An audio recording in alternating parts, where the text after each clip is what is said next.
Welcome to the Safety and Risk Success podcast with me, Christian Harris.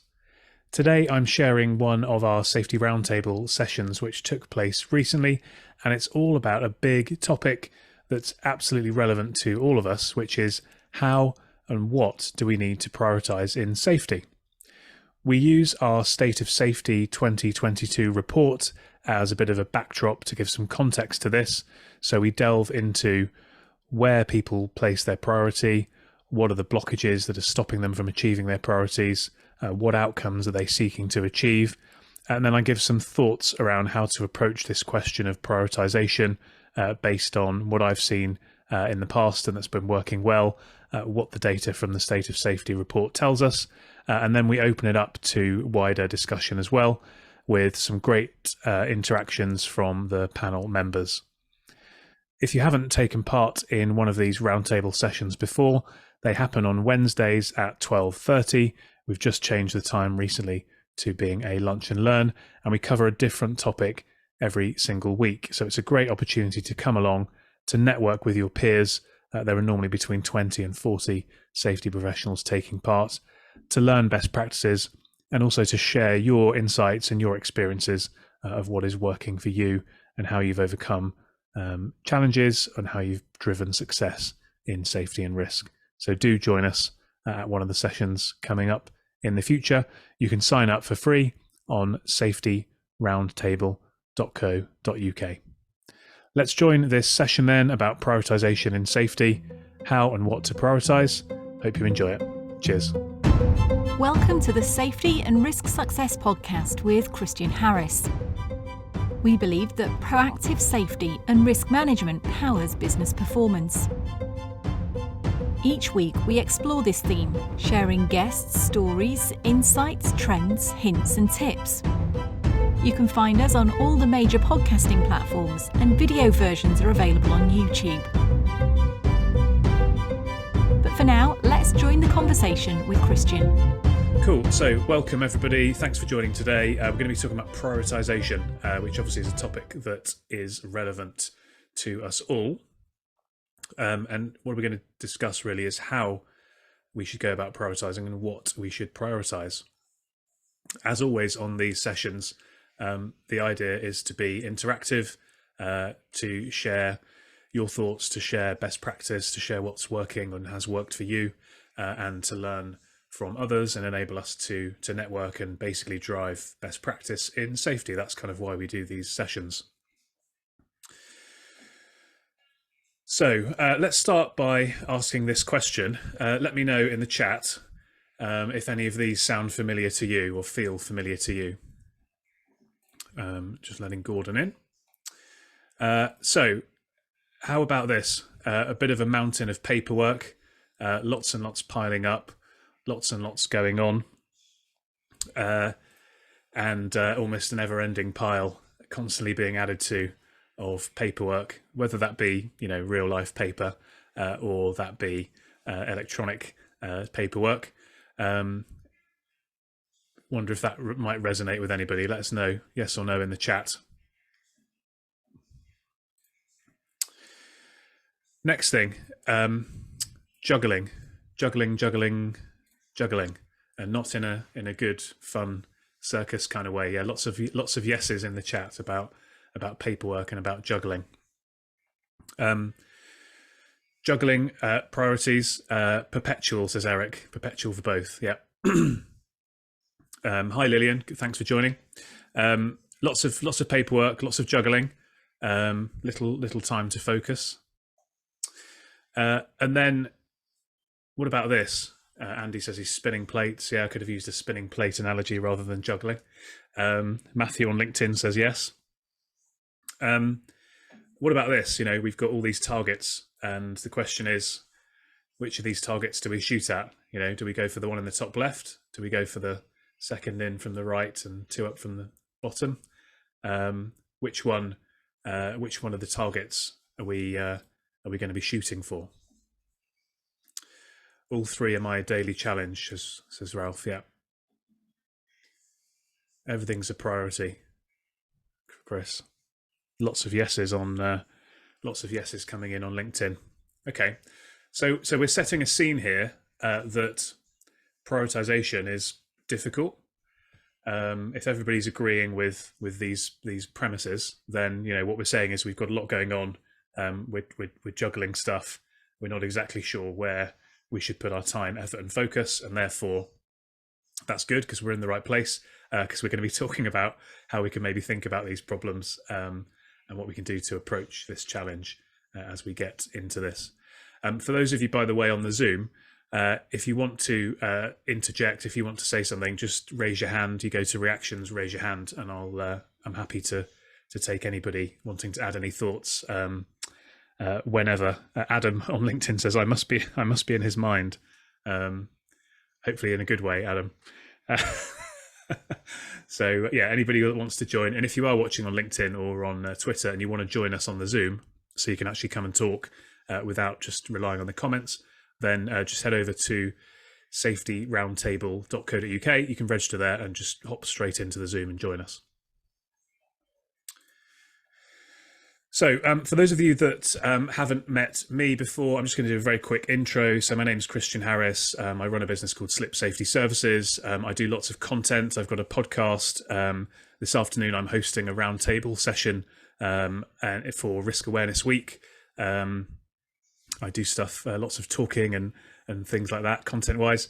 My field of specialism is slips and falls, although I speak more broadly about safety, and I've worked in some high-profile cases in that area. The business, we're growing all the time. We're busier than ever at the moment, actually, which is good. We've won some awards. We've got some great clients and some great partnerships. And we've helped several thousand sites to reduce the risk of slips and falls over the last coming up to 5 years. And we reckon at last count we're saving about £10 million of claims, slip and fall claims a year across our client base. So having a decent impact in that space. Now, some of the data and insights I'm going to share with you today, and some of the points we're going to be discussing, come from some research that we did a few months ago called The State of Safety. So I'm going to be sharing some of the data points from that today. If you'd like a copy of the full report, it's totally free. Just type report in the chat wherever you are, or feel free to DM me, on LinkedIn or Twitter or Instagram. I'm even on Instagram, or drop me an email, whatever. Just say report, and I'll send this to you. But I'm going to be sharing some of the insights from this report today. Oh, Vince, that's a long comment. I think we're going to have to. I'll let you unmute and go through that in a minute. So let's start with this. So one of the questions we asked was, what are your goals? And these were the answers that health and safety professionals gave. There were over 300 health and safety professionals, so people like you that are watching live, people like you that are watching this on the replay or listening to this on the podcast. And when we asked what were your priorities, this is what people said, and it was multiple choice. I think we allowed you to choose three. So 95% of people said their priority was fewer people getting hurt. The next largest priority was having certainty that my top risks are under control. I thought that was very interesting. 48% of people said fewer riddles. 34% said lower overall cost of risk to the business. And then there were a few other categories which were all a bit lower as well. Interested if anybody's got any feedback on this. Let us know in the chat. Does that resonate with you? Does that match up with what you would say are your priorities? Or if anybody wants to raise their hand and give us any thoughts or comments on this slide and this set of data, then feel free to do so. I've lost the chat. Lots of you asking for the report, so that is great. Oh, we've got Russ joining us from the US. Must be early in the morning. Is he in? Let's see. Is he in? Russ, if you're with us, welcome. I did just admit you. Yes, you're here. Welcome from early morning for you in Texas. Dave agrees that those top three are the priorities. Good stuff. So those are what we think are our priorities, okay? As in across the business, across the profession of safety. What about the blockers to that? So if that's what we want to achieve, what is it that's standing in our way? And no surprise to anybody to hear that juggling priorities was number one, hence the premise of this roundtable. So 51% of people said that what was getting in the way of achieving those outcomes, those goals, those priorities, was juggling of priorities. In other words, being a bit busy, having that mountain of paperwork, not sure exactly where to focus time, effort, and energy. Next biggest cause of blockage was cited as safety culture could be better, 50%, so slightly less, but very close. Not enough budget, 30%. Not enough time, 29%. Obviously, time and juggling priorities are kind of linked in some way. So you could suggest that you could bundle those two together, and the overall percentage would be quite a lot higher than just the 51. But juggling priorities was cited by you guys that answered the survey and took part in the research as a big challenge. Again, any comments, any thoughts, feel free to just put your hand up or fire away in the chat. I'm keeping a good track of LinkedIn. Top 4 definitely, says Matthew. Yeah, thanks. What are we worried about? And there's a reason I'm sharing all of this data before I get to the point, because we're trying to put some context on this, okay? So what are we worried about? The number one thing that people were worried about was the chance of a severe incident. 84% of people were worried about that. And that rings a bell with wanting to keep people safe, right? Number 2 was accident frequency. And Simon, who's spoken on the roundtable before, and I'm sure may join in today, who works in the insurance field, he's highlighted this as number 2 all the way to the bank, which is accident frequency, because that's where that's the big driver of costs. And there's obviously two sides to, well, there's more than two sides, but there's two key sides how I think about safety. One is, keeping people safe, and the other one is keeping costs down. Third thing cited was avoiding riddles, 46%, preserving reputation, 43%, and then down from there. Brendan says his biggest fear for organisations is prosecutions and authority action. Yeah. So which I don't think we included actually. No, we didn't. So perhaps next year we'll include that one, Brendan, as an option. Sorry. So that's what we're worried about happening. This chart shows us the types of incidents that we might have, and it's not exhaustive, but these are the top categories of incidents. And actually we used these categories because IOSH had done some research about 10 or 15 years ago, and they'd asked this question. And so we wanted to compare and contrast the answers from IOSH. I think it was in 2008, from memory, 2008, 2009, with the answers in 2022 when we did the research. And so what this shows is that you can rank the relevance to an organisation of a particular type of risk. So taking my field of slips, for example, 85%, this is the dark blue if you're watching along, 85% of people said that slips was a relevant risk to their business, either to members of staff and or to customers.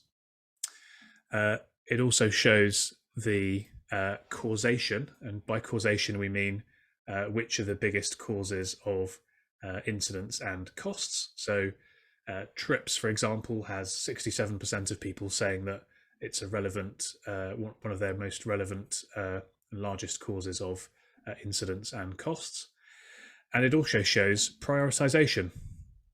So if we go down the other end of the chart, 16% of respondents said that respiratory problems was a high priority for them. And that actually jumped up quite significantly since 2008, as you'd expect, given the context of the pandemic, but still relatively low as an overall percentage. So what we're seeing here is basically where people are having the pain of things happening, where they're putting priority, and which risks are most relevant to them. And you can see that, broadly speaking, these are pretty well correlated. So slips is the highest relevancy. It has the equal highest causation, and it's got the highest priority. And as we go down, we can see that there are discrepancies, but broadly speaking, it's pretty relevant, pretty consistently throughout. So the higher relevancy, higher priority, etc. And then one interesting point, and I'm just going to pick up two points from this chart. We asked people on the subject of slips in particular, what would prompt you to do more on slips? And the biggest percentage was an upward trend of accidents, 69%, a serious incident, 58%, request from insurer, 23%. And then the one I want to pick up on is the fourth one, which was 19% of people said a flatlining or non-improving accident trend. And if you've been onto these sessions before, you'll have seen me share the relevant stats for slips, riddles over the last 10 years, which basically shows that it's flatlined. You know, it's 30% on average, year after year after year after year. So that's a bit of context. And then what do we do with this? You know, how should we interpret this? What's our thinking about that?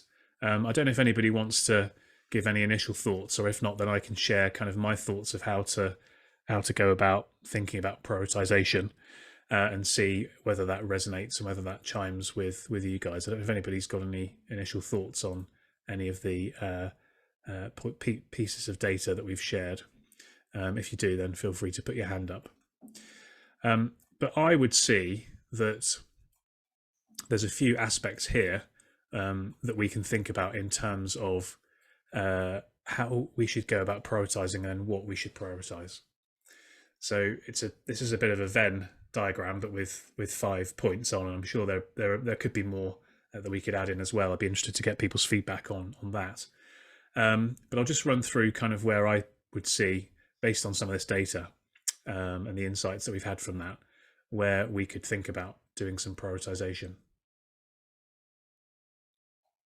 Brendan's made a good point in the chat here that sadly safety and general business is a reactive subject rather than a proactive subject, and I think that's a good point. That's what we need to try and change, I guess.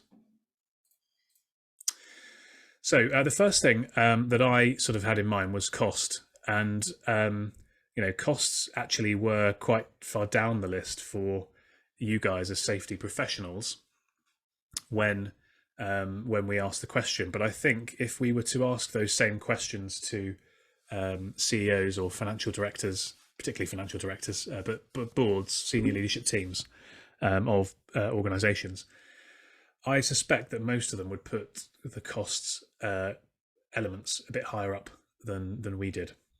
So I think the first thing is we've got to realise and recognise and accept and get on board with the fact that this isn't just about keeping people safe, just in inverted commas.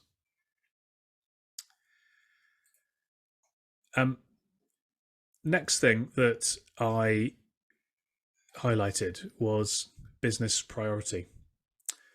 And for business priority, we've got to get buy-in. And I think there's a link between these two.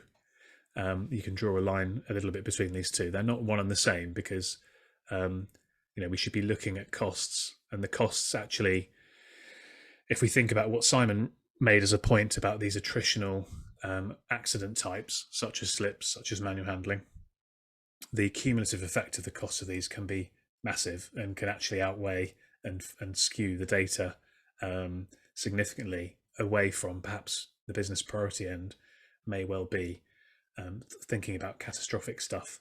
So there's a bit of buy-in, there's a bit of communication needed there to try to bridge that gap, but costs and business priority are probably quite well linked. The next thing that I was, let's take those back off. The next point was around simplicity. So if you remember, second on the list of blockers was the feeling that safety culture wasn't quite as good as it could be. And simplicity for me helps to cut through some of that stuff. And by simplicity, I mean, the ease in which we can prioritize something and get something done. If we can put in place processes that take away many elements of human nature, because humans are fallible, we know that. If we can quantify our risk, and if we can do things that are measurable and therefore manageable, we've got a better chance. If we can outsource some of this stuff to a trusted third party, that is going to take stuff off of our desk and put it on the desk of someone else. And as long as we can rely on them, that is helping us to tick that priority off the list and move towards something else. So I think making it as simple as possible, thinking about scientific approach, thinking about quantifying is really, really important. Getting some help. Some great stuff going on in the chat. So thank you for joining in and sharing your thoughts. Frequency. So the thing with high frequency is that we often assume that high frequency means low harm, and that isn't always the case, because something that is high frequency inevitably will eventually have something happen that is very serious. So I mentioned earlier working in some high profile cases. High profile cases in the field of slips are where people suffer traumatic brain injury, lose their leg, or pass away. But those aren't what immediately comes to mind when you think of slips, because we think of the kind of perception of slips is that they're perhaps a bit comedic or not very serious, or yes, there might be an injury, but it's a broken elbow or a broken wrist or something like that. And yes, the bulk of these accidents are that. The bulk of manual handling accidents are not causing death, but actually it doesn't take much. It's bad luck, really, the difference between something very serious happening and something not so serious happening. Ian said, used to work for an outdoor shopping centre, high-end shopping centre. The biggest issue is a lack of understanding of the need for the correct floor tiles in communal toilets, slips every day. Yeah. Project teams rarely have any knowledge of health and safety. Yeah. That could be a location that we've been starting to help in the last couple of years, Ian. We might share some notes and see if it is. Simon's made a good point here. Simon, unmute and tell us this on the tell us this point you just made.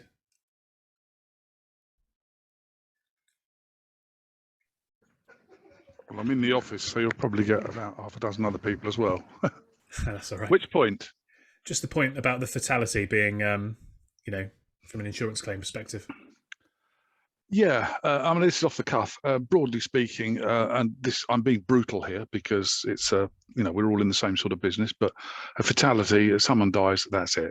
The insurance company will make a set payment for a fatality, which I don't know, 10, 20, 30, 40 grand, whatever, to the families, etc. And there will be some additional costs, including some of the NHS costs, emergency services costs, and other costs and bits and bobs and lawyers and things like that. However, in the event of do you need me on camera? I'm not in front of the screen. Okay. No, however, if you have a long tail, what we call liability claim, which relates to injury. So let's assume, and this is one I've used in the past, a 30-year-old female on £20,000 a year suffers, let's assume she falls over at work and she cracks her spine. Not unreasonable, does the coccyx, goes up the spine, damages the spine. She now has a life-limiting injury that prevents her from working again for the rest of her life. She might need some long-term care, something like that. This will cost a great deal more because they might have to have their house adjusted. There'll be other pain issues. There'll be long-term management issues, care issues, not to mention loss of wages and things like that.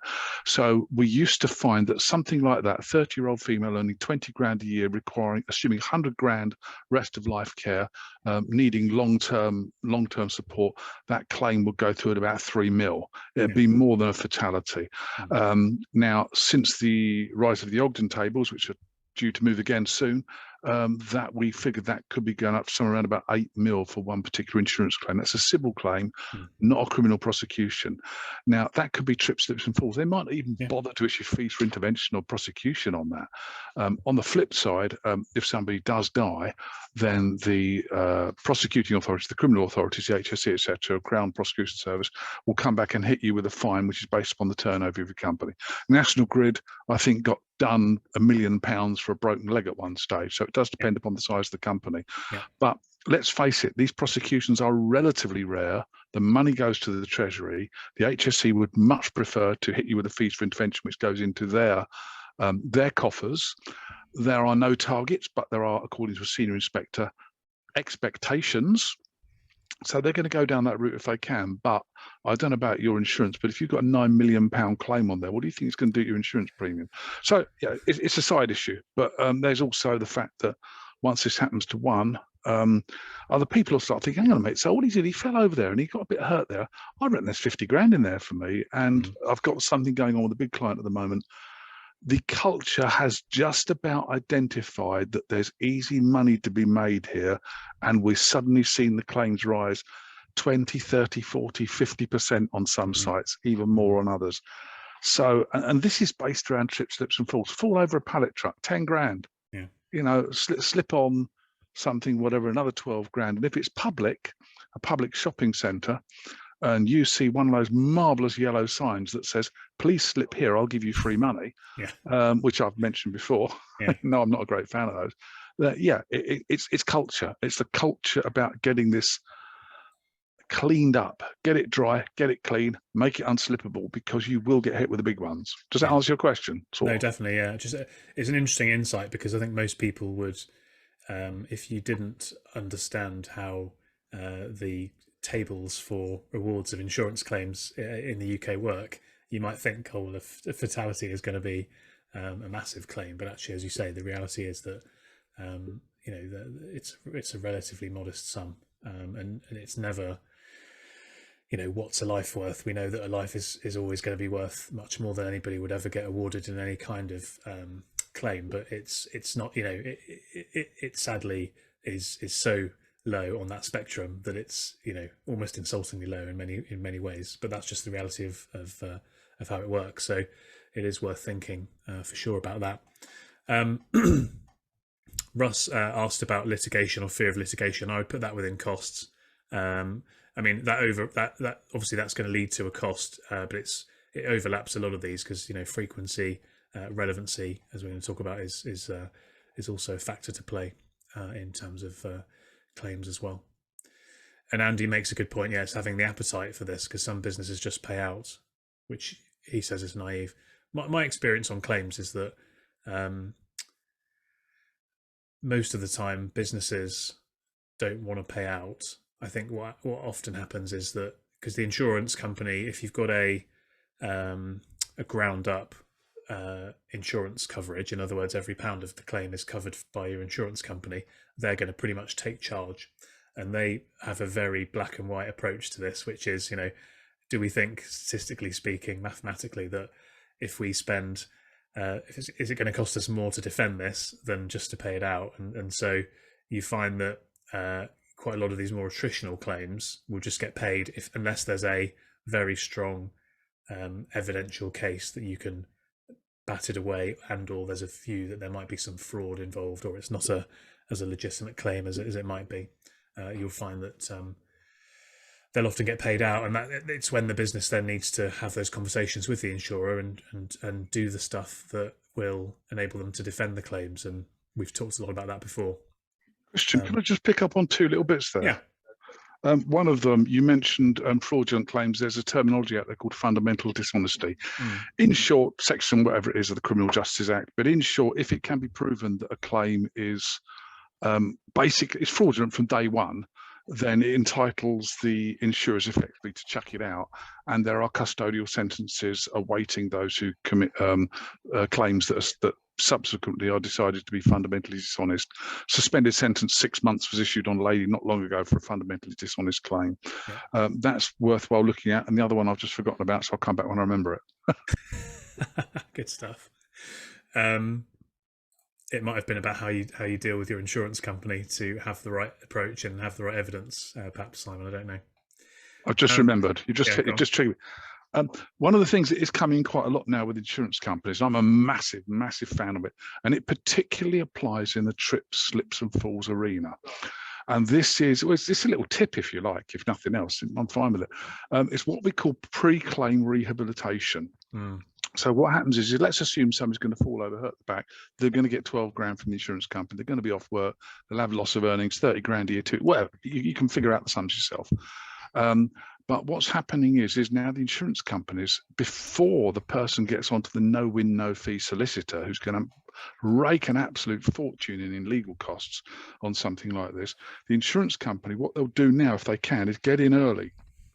And they'll have a chat with your guy who's injured and say, look, mate, understand you've fallen over at work, you fell over a pallet truck, you've got a bad back, you're going to be out of work maybe 2-3 months, something like that. You're going to SSP after 2 weeks, so £100 a week for the next 3 months doesn't look so good. Christmas is coming up, the kids want presents, you want to go on holiday, half term's on its way. Tell you what we'll do. You're injured, you obviously would quite like to be back at work, I'm guessing. What we'll do is we'll arrange for you to speak to a GP this afternoon. Sorry, arrange for you to speak to a private GP this afternoon, who will have you in front of a private consultant within 2 days, local to you, will pay all the costs, will pay the taxi fares.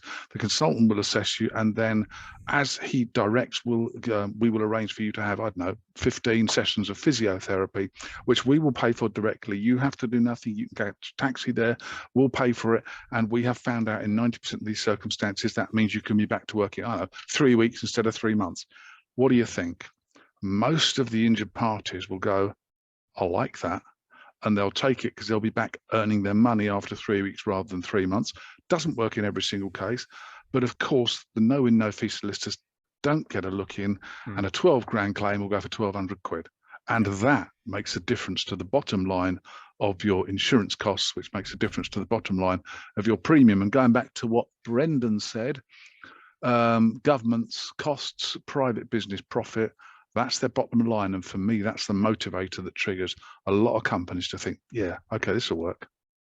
Yeah, agree with you.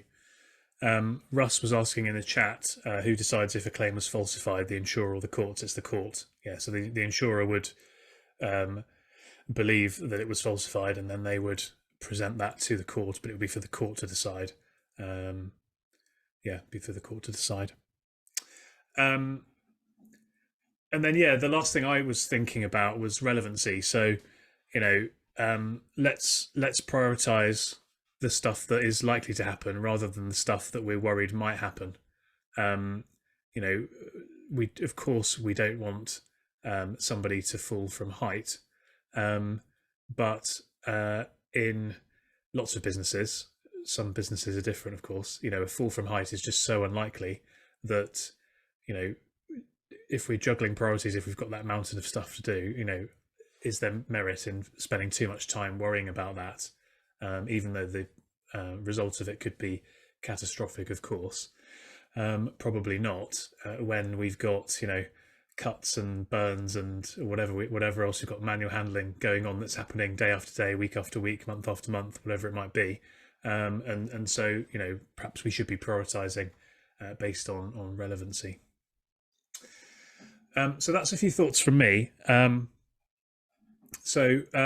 Just keen to open it up, really. If anybody's got any feedback as a result of kind of what I've shared and some of the chats we've had with Simon and some of the pieces going through in the chat as well. If anybody wants to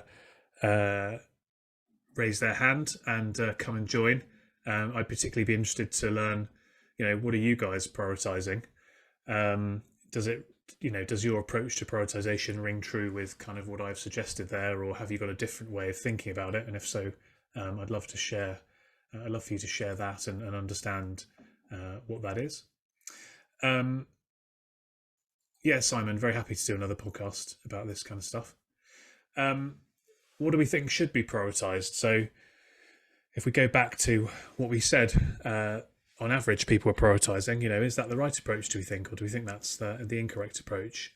What have you done to focus on this? Any tips you can share, or any thoughts around, what we could learn from this as a profession? Vince, I'm going to pick on you because you've been very active in the chat. What are some of your thoughts on this? If you want to unmute yourself and join in.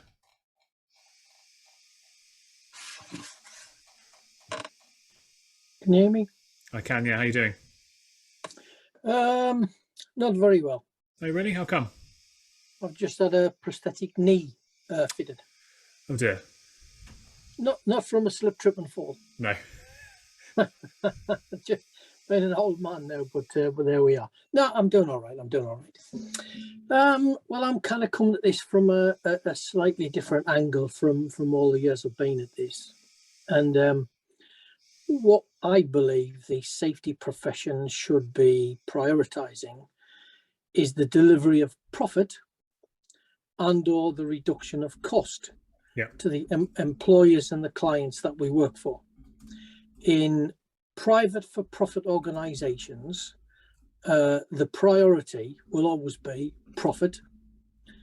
In government types of organisations, let's say the civil and public services and NGOs, the priority is the reduction of cost. Yeah.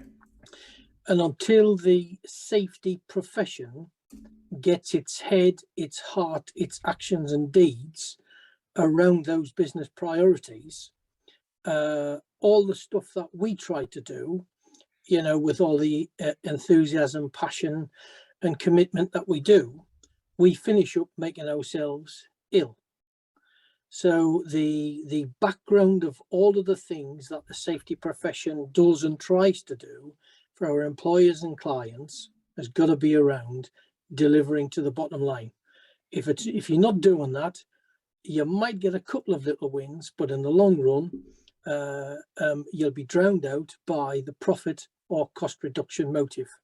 So that would be my kind of lesson of life for the safety profession. That's taken decades to learn. And kind of in a place now to think all that effort and all that heartbreak and all that graft and the rest of it, and you're undone, as soon as ever the books weren't looking right, all the stuff was dropped, all the stuff was binned. Forget all this, we're not doing any of that stuff. You've got to get back to making profits. So that's where I would come from. That my prioritization would be, how does the contribution I make deliver to the bottom line or reduce costs? Yeah, that resonates massively with me. I've actually been thinking about, I talk about this a lot as well, like you do, Vince, and it's drawing that line between safety and productivity or operational excellence or something like that is quantifiable and hits the bottom line as over and above just the claims costs and things like that, because safety is we can all buy into, particularly those of us on this call, that safety is really important, right? And it's something that everybody can rally behind, but it's a soft, sort of fluffy thing in many respects, isn't it? Yep. So we've got to try to quantify it.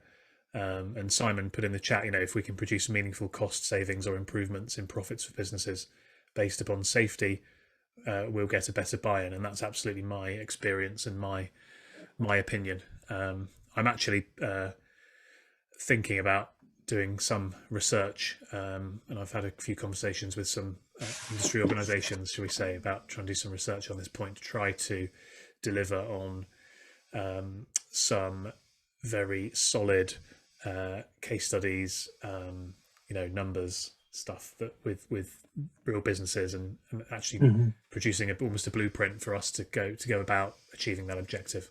In the comment section there, Christian, I've seen a few great words have kind of scrolled. The little shadow that comes on the top of the screen. Yeah. So here's 4 words that I would hope would be helpful to the community. So whenever you're doing anything around safety and health, I would ask, is what you're doing relevant? Is what you're doing specific? Does what you're doing bring value?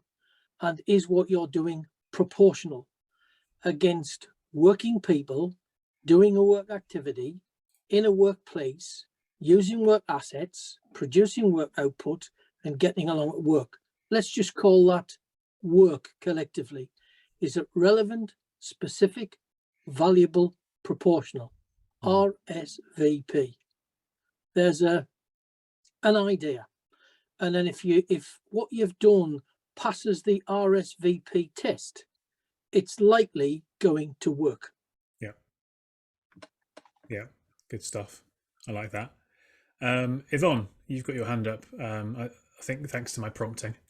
How are you doing today? Hello. I'm grand. Thank you very much. Hope you are too. Certainly big smiles there. I'd like to just come in.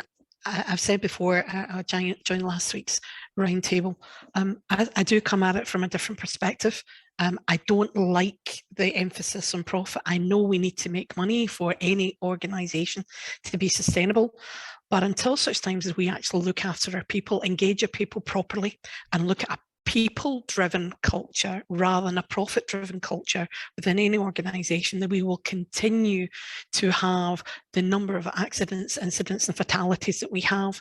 I come from construction in the main, worked in a whole array of different industries, but more so in this one here, I find quite often that there's a lot of priorities determined by individuals sitting very, very remotely in corporate offices who have no direct engagement with the workforce, who are supposed to follow the priorities, to engage and to support the priorities.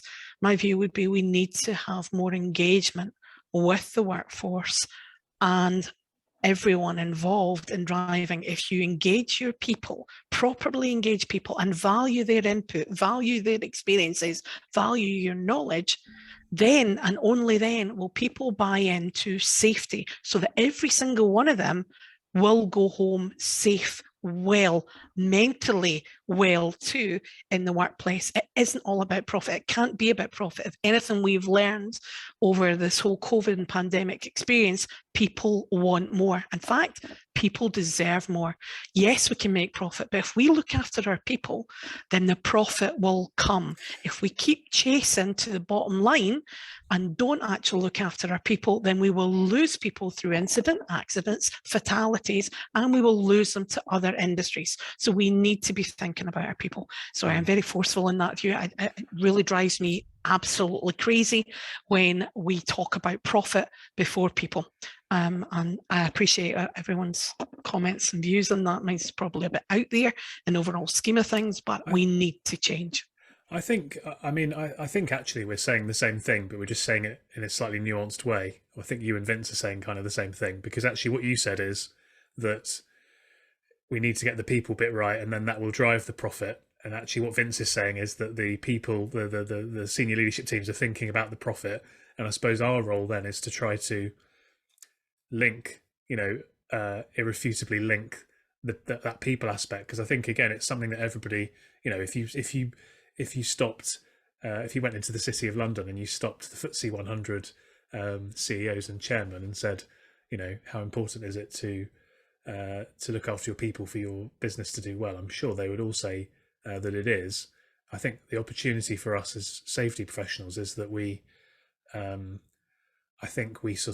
need to be better at kind of explaining that and our role in that and how it's, how we can deliver on that. I think that's the bit that we sort of people get intrinsically, but we don't maybe we don't put it over in the best possible way. Does that make sense? I don't think you and Vince are disagreeing as such. I don't think we're disagreeing, but I do think we come at it from different aspects. Whereby often the CEOs and the PR teams for many of these companies will say that people come first and their people are everything. But underneath all of that PR and positivity, quite often lies a different story altogether. It's the platitudes, isn't it? Yeah, we just need to be looking better at our culture and look at more socially sustainable measures within our health and safety. It has to be intrinsic to everything and not way down there in the bottom of the line when it comes to profit. Yeah. Thanks, Yvonne. Russ, you've got your hand up. Thanks for joining us from. Is it sunny in Texas today? Is it still dark? Well, it's kind of dark out, as you can see in my office. We don't know if it's sunny or not. But yeah, it's always sunny in Texas, which kind of raises a question. And I really appreciate this conversation, and I really appreciate the fact that you do this, Christian. But the comment that was just made about people-driven culture versus profit-driven culture, that's kind of an alien thought here in the United States. People-driven implies socialist or socialism and government, meaning government's in control. Where profit-driven means capitalist, business, industry is in control.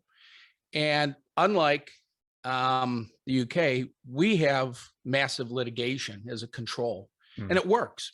Believe it or not, it actually works. That the fear of being sued in the United States is far more concerning to a business owner than the fear of government. In fact, government in our country, for the most part, is inept.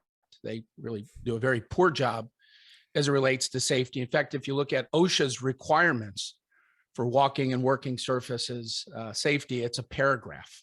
It's literally nothing. It just says keep floors clean. So our government does very little as it applies to workplace safety. But when an individual is going into a shopping center and slips and falls and gets hurt, they will file a civil lawsuit. And the fear of litigation in the United States is massive because the costs are massive. I've worked on almost 1,300 slip and fall, trip and fall lawsuits outside of my work at the National Floor Safety Institute. And I can tell you most of the claims that I've seen, rarely are there any fraudulent claims. Most are legitimate people slipping and falling. But the one thing I wanted to ask, Christian, of the group is, when you talk about culture, are you referring to the culture of employers, the culture of your government, or the culture of the people within your society? What do you mean by culture? I'm happy for somebody else to jump in with their definition, but I think when we talk about safety culture, what we would be talking about is buy-in across the business, and everybody, I guess, doing their bit, whatever that might be, at all levels of the business, to try to ensure that we walk the walk, not just talk the talk when it comes to safety. I don't know if anybody's got a better definition that they want to just unmute and share than that one. Can I jump in? Yeah. I'm going to go back to what Yvonne said, if that's all right. Lip service. There's an awful lot of stuff being done on lip service where people say, oh, yeah, we got this culture in place. We do this, we do that, we do the other. And what's actually on the shop floor can be a very, very different story. And that is where the culture problem starts. Because if the culture of the business is to report things that aren't actually there, then, or not to report things that are there, is it any surprise that somebody else, as Ralph just said, that employees are scared to report near misses because of fear of something happening to them? So you've got it at the top. The culture at the top is, right, well, yeah, we're all fine, nothing's wrong with us, we're all perfect. And at the bottom, I'm scared to report because I don't know what they're going to do. And everything else in the middle is all linking those two aspects. That's just a personal view. The culture is at the very top. The bloke at the top really should actually really have a genuine vested interest in the safety culture. And as I kind of commented on in the chat, I think that will, to some degree and to a large degree, be driven by pound notes or dollars, perhaps.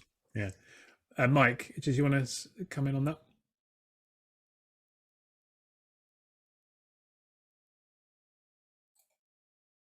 Hi. Hiya. Yeah, I'm Turlin. I'm founder of Bentley Mental Health and Construction Buddies, and also Broken Mind charity. So some of you may know me or heard of me. I'm a project manager in construction, and I try basically just go around the UK and get people to open up about their mental health issues. But I get so many emails and correspondence from people at the moment where companies are just ticking boxes, and that's my biggest concern, because they're not small companies, are massive company with multi-million-pound turnovers, and their staff is just saying, well, all we're doing is ticking boxes, and they don't actually care about us at all, sort of thing, about our well-being or anything like that. So, and I've spoken to some of them companies that has actually have said about it, and so they tell me that they're doing so much for their guys, but they're not. But we need to change the way that the companies are actually doing it. My aim is obviously to get people to go home feeling better than they actually come to work, because that's why I sort of spend most of my time. I'm actually on holiday at the moment in Cornwall, and nice. It's windy out here today, but I'm still doing all my mental health stuff, even though I'm on holiday, because I'm passionate about helping people. But I say we need to stop people just doing tick boxes, and more companies that actually do the stuff they actually say they're doing. Yeah, thanks, Mike. And I'm going to contact you about coming and doing a proper interview with us on the podcast. But to me, the tick boxing stuff goes back to kind of what Simon was saying a bit, alluding to about the yellow signs. You know, it's, people think that putting the yellow sign out, they think that ticking the boxes is going to cover them, is going to protect them, and they're doing the right thing. And the reality is, it's very, very different to that. Brendan, you've had your hand up for a while, so apologies. I'll call you now. How are you doing today? Yeah, I'm doing rather well. I was very, very. I had to quickly answer a call. I was very almost disappointed that I didn't really get to fully hear what Simon had said, because I feel like me and him would probably have a good 6-hour chat on culture by the sounds of where he's at this moment in time.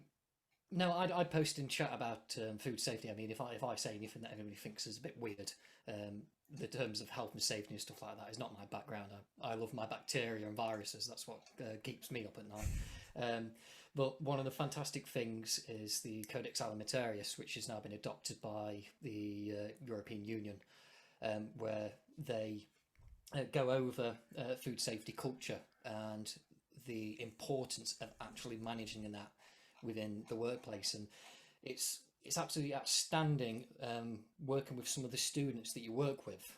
Some of the students that I work with, sort of 16, 17, 18-year-old, they walk in a kitchen, their culture is there, they understand what is good, what is bad, they know that they need to wear a hat so that hair doesn't get into food, etc. They spend 2 years in the working environment, and then that all gets completely obliterated. I then go and meet them and work with them. Why aren't you wearing a hat? Oh, because I don't like hats anymore. Oh, but it's for food safety. Why aren't you doing it? Oh, because nobody wears a hat in food safety. So there's something missing in that in-between bit where people, when they're young, they're very, very malleable. They're like clay. You can guide them on the right sort of track. But then it's when they get into the industries, into the professions, that it all just completely tears itself apart. So there's got to be some sort of connection between point A and point B, where most of the work should. Well, that's where I'm going to be focusing most of my work and priorities anyway. Good stuff. Yeah, I think definitely resonates with me as a parent of me getting these good lessons into your youngsters early on. So I love it. Good stuff. Well, look, guys, we've done almost an hour, so I'm conscious of not keeping people too long. Thank you very much for joining in. We've had some great opinions on how and what we should prioritise in safety. So hopefully that's given us all some food for thought. And we can always carry on this discussion, on further sessions on LinkedIn, whatever it might be. I have been saying for a while about setting up a forum or a group on LinkedIn, so perhaps I need to get on with that, and then we can carry on some of these discussions away from the roundtable sessions themselves. But thank you all for joining. I hope you've enjoyed it. I hope you've got something valuable from it. The idea from this is, as I said at the start, it's to share best practices, to build our understanding and build our connections within the industry, get to know each other and share our views, all of which we've done today. So thank you very much for that. We won't be here next week because it's half term. So I'm having next week off, but the week after that we'll be back for another session. So look forward to seeing you on the, what will it be? Wednesday the 2nd, 12:30. See you then, guys. Thank you. Thanks for joining us on the Safety and Risk Success podcast. If you've enjoyed this episode, please hit follow and do share on social media. Does anyone you know spring to mind as a great guest, even yourself? If so, please contact us on podcast@slipsafety.co.uk. See you next week for another episode.